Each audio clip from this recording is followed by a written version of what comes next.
우리 오늘은 예수님이 탄생하신 날입니다. 그래서 우리가 오늘 생일 축하합니다. 사랑하는 예수님 생일 축하합니다. 우리 박수 크게 치면서 한번 불러보겠습니다.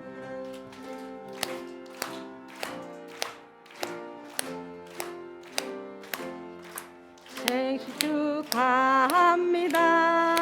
생일 축하합니다.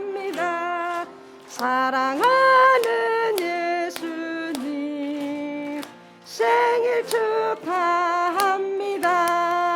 자, 하나 둘 셋 불어주세요.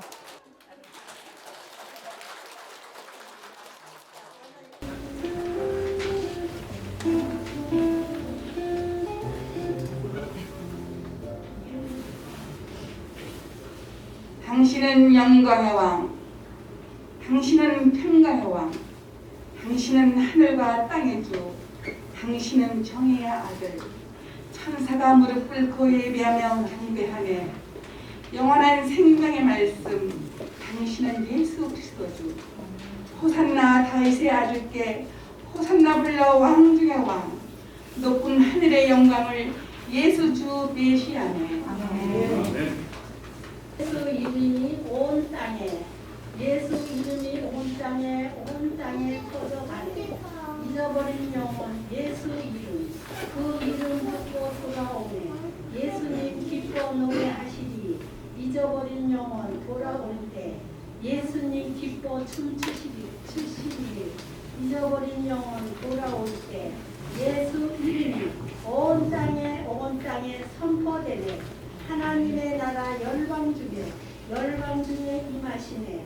하나님 기뻐 노래하시니 열방이 주께 돌아올 때. 아멘. 주님은 신실하고 항상 거기 계시네. 주 사랑은 뭐라 할까?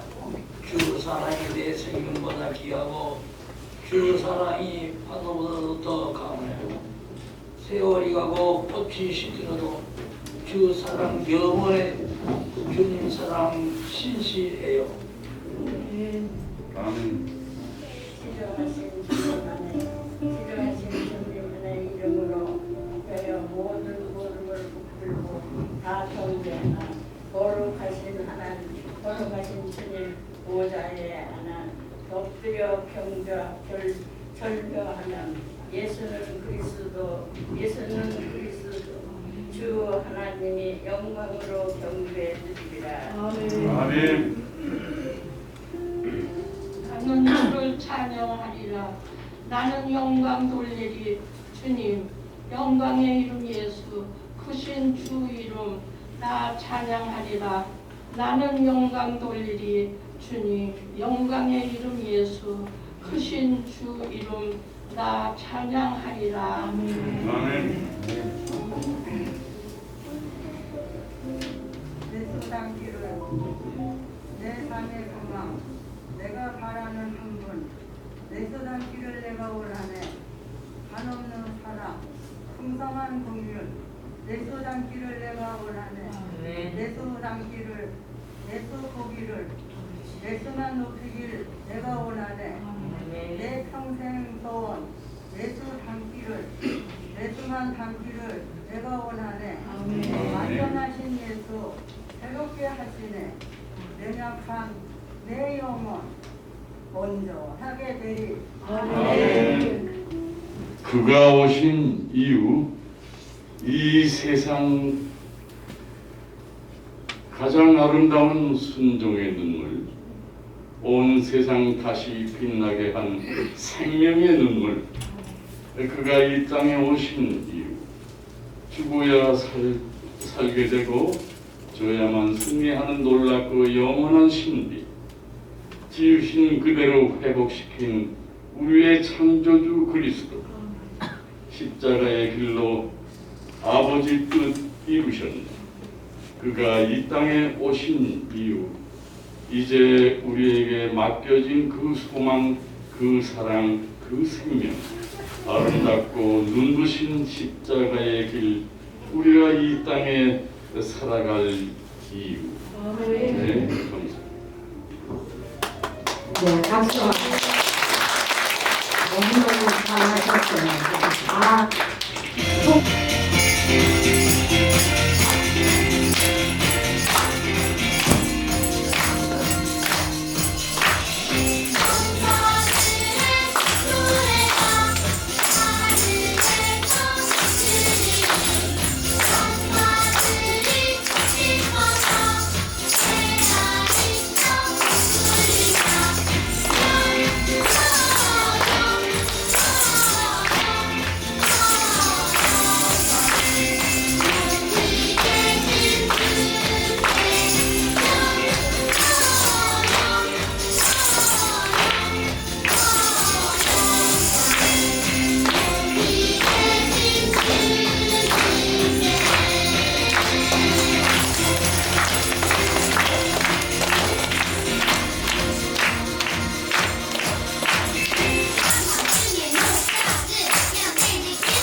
크신 아버지 하나님 감사합니다. 구세주로 이 땅에 나를 위해 오심을 정말로 감사와 찬양과 영광을 돌립니다. 하나님, 오늘 말씀을 통해 우리에게 무엇을 말씀하시는지 말씀을 듣고 깨닫고 삶으로 영광 돌리는 우리가 되게 하옵소서. 부족한 종 붙들어 사용하실 줄 믿사옵고 예수님의 이름으로 기도드립니다. 아멘. 오늘은 누가복음에 있는 말씀으로 성탄은 예배가 되어야 한다라는 제목으로 우리가 함께 말씀 나누기를 원합니다. 2021년 성탄을 맞은 여러분, 예수님이 구세주로 이 땅에 오신 참된 은혜가 여러분에게 충만하기를 축복합니다. 네. 해마다 우리가 1년에 한 번씩 꼭 이때에 성탄절을 맞잖아요. 이 성탄절이 될 때마다 항상 우려되는 그런 마음이 있습니다. 바로 성탄의 본질입니다. 성탄의 참된 그런 의미가 퇴색되고 있는 가운데 어떻게 하면 성탄의 본질을 우리가 회복할 수 있느냐 하는 것이 우리의 최우선 관심사가 되어야 할 줄로 믿습니다. 오늘 성탄의 의미는 분주한 삶에 파묻혀서 기억에서조차 잊혀지고 있습니다. 우리가 부교님들 어렸을 때부터 교회 다니신 분들이라면 지금의 성탄의 모습과 옛날 우리 어렸을 때 주일학교 때부터 다녔던 성탄의 모습을 이렇게 떠올려 보시면 성탄이 그때는 너무 기쁘고 행복하고 막 즐거운 때였던 걸로 기억을 하는데 요즘을 보면 저부터도 조금은 옛날과 다른 그런 마음이 아닌가. 삶이 너무 분주해져서 또 이 성탄 때까지 저희가 자선 냄비를 하잖아요. 그러다 보니까 거기에 많이 이렇게 치중되다 보니까 이런 의미를 우리가 이렇게 생각하고 지나가는가, 성탄절을 맞으면서 그런 생각들은 해보는가 하는 생각을 하게 됩니다. 이렇게 주 안에 있다고 하는 우리도 분주함 때문에 또는 다른 수많은 이유들로 인해서 그리스도의 탄생이 우리의 관심으로부터 멀어지고 있지는 않은가 하는 생각을 해봅니다.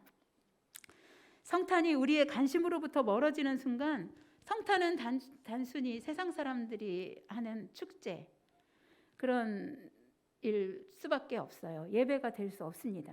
왜냐하면 성탄이 축제가 되는 한 우리는 성탄을 세상에 빼앗길 수밖에 없는 것입니다. 예배가 되어야 성탄이 하나님의 것이 되고 우리에게는 은혜가 되는 것입니다. 성탄이 예배가 될 때 오늘 본문 14절의 말씀, 지극히 높은 곳에서는 하나님께 영광이요 땅에서는 하나님이 기뻐하신 사람들 중에 평화로다 하는 말씀처럼 하나님께 영광이 되고 우리에게는 평화가 되는 것입니다. 그렇다면 어떻게 하면 성탄이 예배가 될 수 있을까요? 오늘은 3가지로 한번 살펴보려고 하는데요. 첫 번째로는 목마름이 있어야 된다고 하는 것입니다. 성탄에 관한 누가복음만의 독특한 그런 내용이 있는데요. 그것은 아기 예수의 탄생을 목격한 그런 사람들 모두가 아기 예수의 탄생을 간절히 바랐다고 하는 것입니다. 누가복음 오늘 읽지 않은 부분에 25절 이하의 말씀에 보면은 시므온이라는 사람이 나오는데요. 그다음에 26절에 이런 말씀이 있습니다. 저가 주의 그리스도를 보기 전에 죽지 아니하리라 하는 성령의 지시를 받았더니, 이런 말씀이 나오는데 이는 시므온이 메시아의 탄생을 얼마나 기다려 왔는지를 알게 해주는 그런 대목이기도 합니다. 또한 오늘 2장의 36절 이하에 보면은 안나라고 하는 그런 여인이 나오는데요. 그녀는 아기 예수를 보는 순간 38절에 이렇게 말합니다. 예루살렘의 속량을, 즉 구속함을 바라는 모든 사람에게 아기 예수에 대하여서 말하고 있습니다. 이 안나라는 여인 역시 메시아의 오심을 아주 간절히 기다렸던 연로하신 분이었습니다. 더욱이 오늘 본문에 나오는 목자들 역시 메시아의 탄생을 기다려온 사람이었음을 알 수가 있는데요. 천사들로부터 아기 예수의 탄생 소식을 들은 이 목자들이 어떻게 행동하는지 15절, 16절 아까 읽은 말씀에 있습니다. 천사들이 떠나 하늘로 올라가니 목자가 서로 말하되 이제 베들레헴으로 가서 주께서 우리에게 알리신 바 이 이루어진 일을 보자 하고 빨리 가서 마리아와 요셉과 구유에 누인 아기를 찾아서. 여러분, 이 과정을 잘 살펴봐야 하는데요.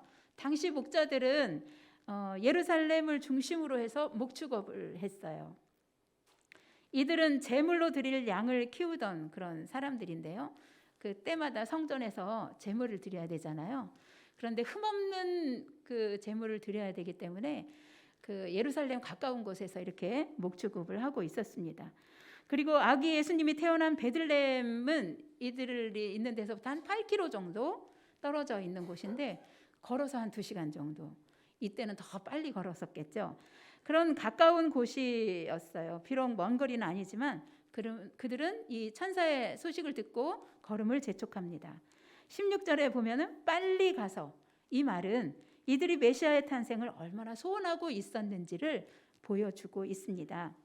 여러분, 우리에게 과연 이런 목마름이 있습니까? 아니, 이것 아니면 안 된다, 이런 절박한 심정이 여러분에게 있습니까? 아기 예수의 탄생이 우리에게 주는 기쁨보다 우리가 때로는 물질이 넉넉한데 더 기뻐하고, 내가 가진 집값이 올라가는데 더 기뻐하고, 또 자녀가 공부를 잘하면 기뻐하고, 자녀가 시집장가 잘 가면 기뻐하고, 좋은 데 취직을 하면 더 기뻐하지는 않는지요. 내 집을 가지게 되면 예수님 탄생보다 그것이 더 기쁘지는 않으셨는지 한번 생각해 보시기 바랍니다. 정말 우리를 기쁘게 하는 것이 무엇인지 한번 가만히 생각해 보시기 바랍니다. 진정한 우리의 기쁨은 예수님의 오심이 되어야 할 줄로 믿습니다. 진정한 우리의 기쁨은 우리의 구세주 되신 예수 그리스도가 되어야 할 줄로 믿습니다. 예수님께서 나를 구원하시기 위해 오셨다는 사실, 이 자체만으로 기쁘게 받아들일 수 있는 저와 여러분 되시기를 바랍니다. 여러분 잘 아시는 분이죠. 우물가의 여인. 이 우물가에서 예수님을 만난 사마리아 여인은 이혼 경력이 몇 번이요? 5번씩이나 있는 사람입니다. 이는 그녀가 이제까지 5 남자를 만나왔음에도 불구하고 해결할 수 없었던 삶의 문제를 안고 있었다고 하는 것을 뜻합니다. 다시 말해서 그 여인 혼자의 힘으로는 해결할 수 없는 문제를 안고 있던 그런 현실이었습니다. 도저히 누구도 감당해 줄 수 없는 그런 삶의 문제를 안고 있는 현실 속에서 그녀가 오늘 예수님을 만났습니다. 그리고 동네 사람들에게 가서 말합니다. 예수 만난 사람은 가만히 있을 수가 없죠. 입을 열어야 됩니다. 와서 보라, 이는 그리스도가 아닌가. 동네 사람들 창피해서 나가지도 못하는 여자가 예수님을 만난 후로 가서 사람들에게 전합니다. 여러분, 우리의 목마름은 무엇인가요? 사마리아 여인처럼 우리의 문제와 현실에서 주님은 여러분의 해답이 되고 계신가요? 여러분, 주님께서 여러분의 인생의 해답이 되시기를 바랍니다. 그러기 위해서는 영적인 갈급함, 목마름이 있어야 합니다. 여러분, 목마름을 위한 기도라는 작자가 누군지는 모르는데 이런 기도문이 있어서 긴 이야기지만 짧게 말씀을 드리겠습니다. 주여, 내 마음에 당신을 향하여 갈급함과 목마름을 항상 주소서. 잠시 잠깐의 목마름이 아니고 당신이 오실 때까지, 그리고 당신이 오신 후에도 영원한 생수를 누리도록 끊임없는 목마름을 주소서. 성탄을 맞이한 여러분, 목마름을 가지고 성탄을 맞으시기를 바라고요. 예수 그리스도 없이는 못 사는 사람들이 되시기를 축복합니다. 목마름을 가지고 성탄을 맞이함으로 예수 그리스도께서 인생의 해답이 되는 역사가 여러분 삶에 일어나기를 축복합니다. 자, 성탄이 예배가 되는 2번째는 하나님께 영광을 돌리는 것입니다. 천사들이 목자들에게 나타나 예수님 탄생을 알리고 이런 말을 합니다. 지극히 높은 곳에서는 무엇이죠? 하나님께 영광이요. 이게 무슨 뜻입니까? 우리를 죄에서 구원하시려고 이 땅에 아들 예수 그리스도를 보내주신 하나님께 감사 찬양을 드리는 고백입니다. 여러분, 성탄이 예배가 되기 위해서는 예수 그리스도를 보내주신 하나님께 진정한 감사와 찬양을 돌려야 합니다. 그런데 여러분 현실은 어떻습니까? 하나님께 감사와 찬양이 돌려지기보다는 세상에 나가보면 산타 할아버지, 휘황찬란한 그런 장식들, 이런 것들이 마치 주인공들 같습니다. 우리의 자녀들 또한 하나님께서 주시는 그런 구원의 선물에는 관심이 없고 물질적인 눈에 보이는 선물들에 더 관심이 많습니다. 언제부터인가 생일상의 주인공이신 예수님은 사라졌고 상업주의를 앞세운 그런 정체불명의 산타클로스가 그 자리를 차지하고 있는 것을 우리가 많이 보게 됩니다.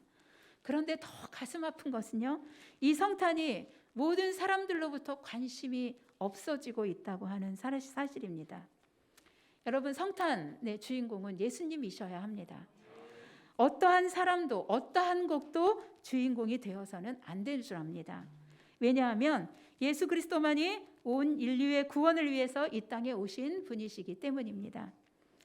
오늘 본문 10절 말씀에 보면 천사가 이르되 무서워하지 말라. 보라, 내가 온 백성에게 미칠 큰 기쁨의 좋은 소식을 누구에게요? 너희에게 전하노라. 그렇습니다. 예수 그리스도를 통해서 나타난 하나님의 복음은 온 백성에게 미칠 큰 기쁨의 좋은 소식입니다. 그러므로 우리가 하나님께 감사와 찬양 그리고 영광을 돌리는 것은 마땅한 일이죠.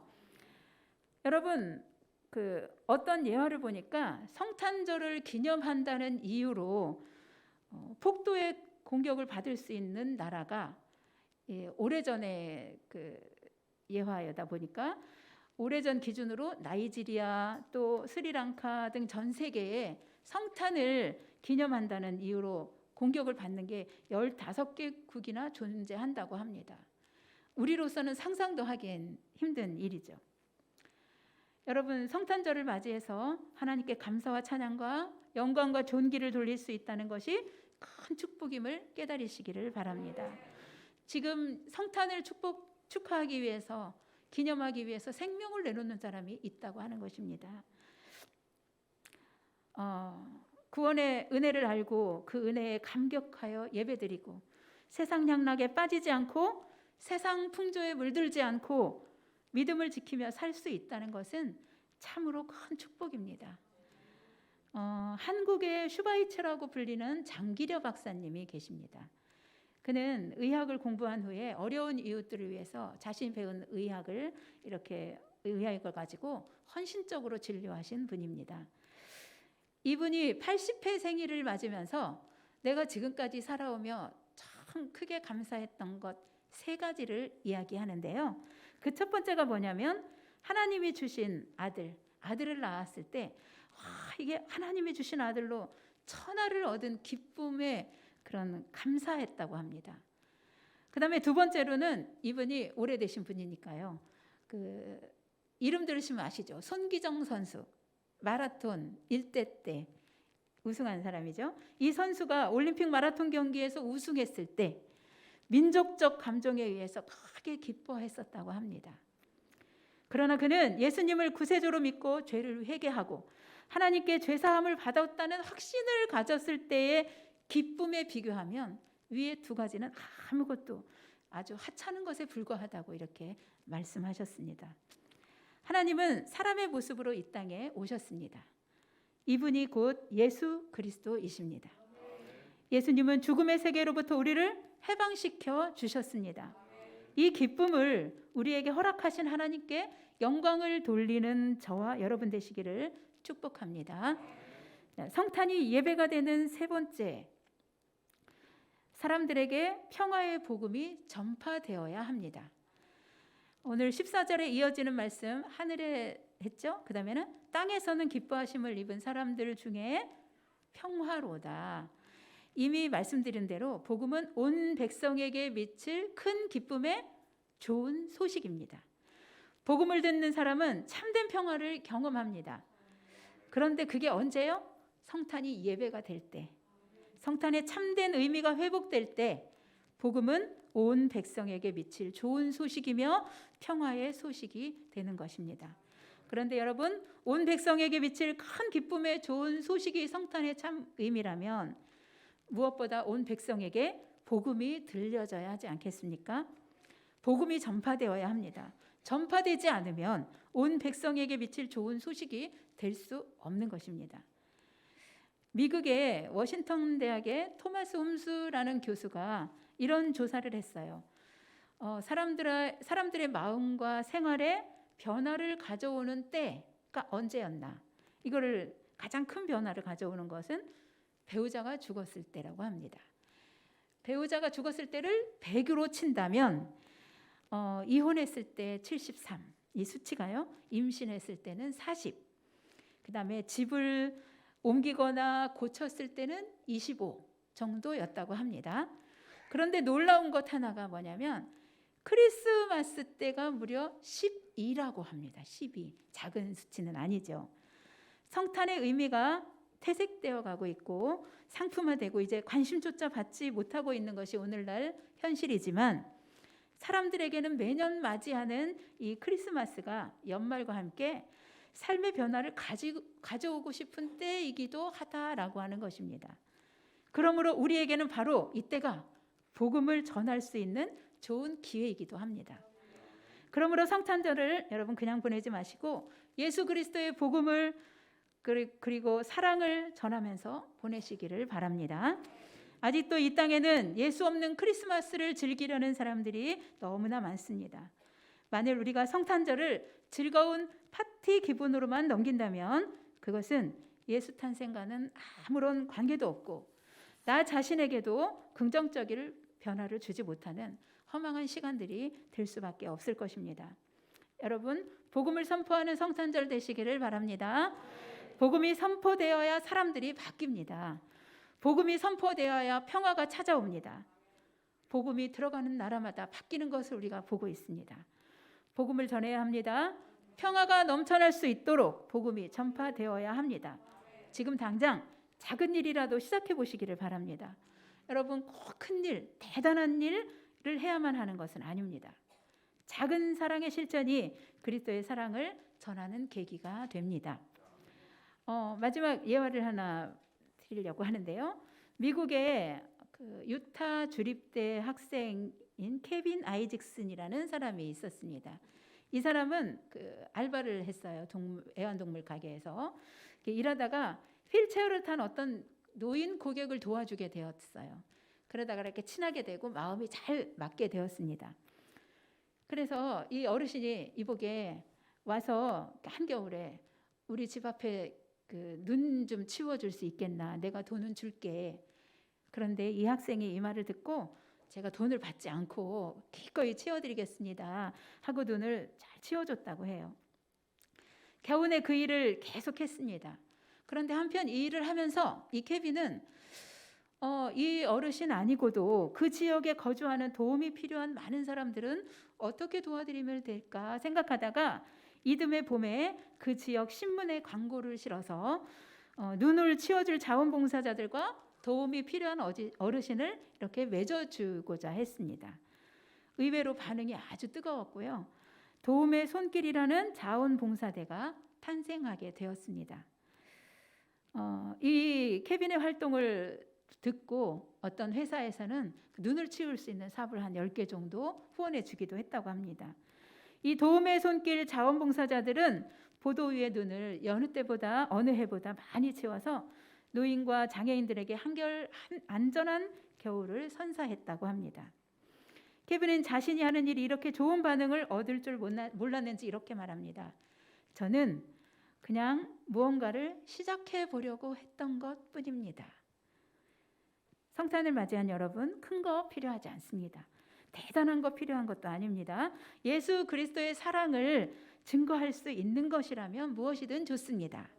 이번 성탄절에는 여러분 그냥 보내지 마시고 내 가족, 내 이웃에게 평화의 복음을 증거하시기를 바랍니다. 21년 성탄을 맞이한 여러분, 혹시 삶의 분주함으로 성탄의 참된 의미를 새기지 못하고 지나가시진 않습니까? 성탄이 축제로 파티로 끝나서는 안 됩니다. 성탄은 예배가 되어야 합니다. 그러기 위해서는 목마름을 가지고 있어야 합니다. 시므온, 안나, 목자들처럼 예수 그리스도의 오심을 간절히 기다리는 마음으로 보내야 합니다. 또한 하나님께 영광을 돌려야 합니다. 우리를 구원하시기 위해서 독생자 예수 그리스도를 보내신 분은 하나님이십니다. 우리를 사랑하시기에 우리를 위해 육신을 입고 이 땅에 오셨습니다. 죄로 인해 죽은 우리를 구원하시기 위해 이 땅에 아들을 보내주신 날입니다. 우리에게 구원의 길을 열어주신 하나님께 찬양과 영광과 존귀를 돌리는 것은 구원받은 백성의 마땅한 도리입니다. 하나님께 영광을 돌릴 수 있다는 것 자체가 축복인 줄 아시기를 바랍니다. 무엇보다 성탄이 예배가 되기 위해서는 사람들에게 평화의 복음이 전해져야 합니다. 성탄을 맞이해서 내 가족, 내 이웃에게 평화의 복음을 증거하는 저와 여러분 되기를 바랍니다. 마지막으로 21년 성탄절을 맞이한 저와 여러분이 성탄의 참된 의미를 회복하고 복음의 능력을 체험함으로써 예수 그리스도께서 저와 여러분의 인생의 해답이 되심을 고백하는 그런 저와 여러분 되시기를 주님의 이름으로 축원합니다.